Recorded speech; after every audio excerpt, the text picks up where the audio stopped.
پاکستان کے دل میں ایک خوبصورت اور خاص علاقہ ہے جسے وزیرستان کہا جاتا ہے۔ یہ جگہ پہاڑوں، وادیوں اور بہادری کی کہانیوں سے بھری ہوئی ہے۔ یہاں کے لوگ پشتون ہیں جو اپنی ہمت، مہمان نوازی اور روایات کے لیے جانے جاتے ہیں۔ یہاں کی زمین اور پہاڑ ان لوگوں کی کہانیوں کے گواہ ہیں۔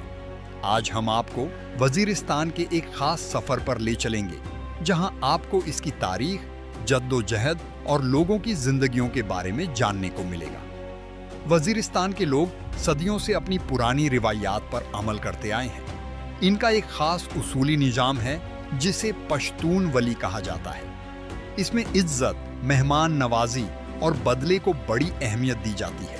یہاں کے ہر قبیلے کا اپنا سردار ہوتا ہے اور وہ آزاد طریقے سے زندگی گزارتے ہیں۔ ان کی زندگی سادہ ہوتی ہے لیکن ان کے اصول مضبوط ہوتے ہیں۔ رباب کی دھنیں، قبیلائی کپڑوں کی کڑائی اور مہمانوں کا خاص خیال رکھنا ان کی پہچان ہے۔ لیکن ایک وقت آیا جب ان کی آزادی کو خطرہ محسوس ہوا۔ 19ویں صدی کے آخر میں برٹن نے وزیرستان پر قبضہ کرنے کی کوشش کی تاکہ اپنی سرحدوں کو محفوظ رکھ سکے۔ لیکن وزیرستان کے لوگ لڑنے والے تھے، جھکنے والے نہیں۔ اے پی فقیر جیسے بہادر رہنما سامنے آئے جنہوں نے پہاڑوں میں رہ کر لڑائی کی اور انگریزوں کو سخت مشکل میں ڈال دیا۔ ایک بار قبیلیوں نے عورتوں کے لباس میں چھپ کر حملہ کیا جس سے انگریز حیران رہ گئے۔ وزیرستان انگریزوں کے لیے ایک درد ایسر بن گیا۔ 1993 میں ڈیورنڈ لائن بنائی گئی جس نے پشتون زمینوں کو 2 حصوں میں بانٹ دیا۔ یہ مسئلہ آج بھی ختم نہیں ہوا۔ 1947 میں جب پاکستان بنا تو وزیرستان بھی اس کا حصہ بن گیا۔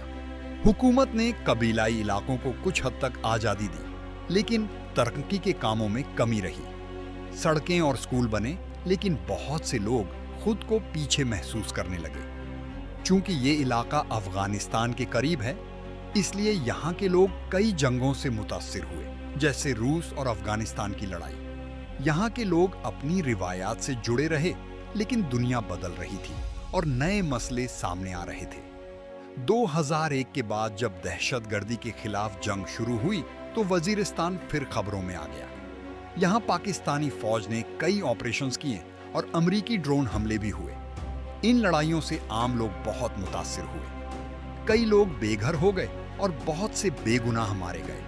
ایک مقامی کہاوت ہے، ایک دریا کو کوے کے منہ سے ناپاک نہیں کیا جا سکتا، یعنی برے حالات کے باوجود اصلی خوبصورتی ختم نہیں ہوتی۔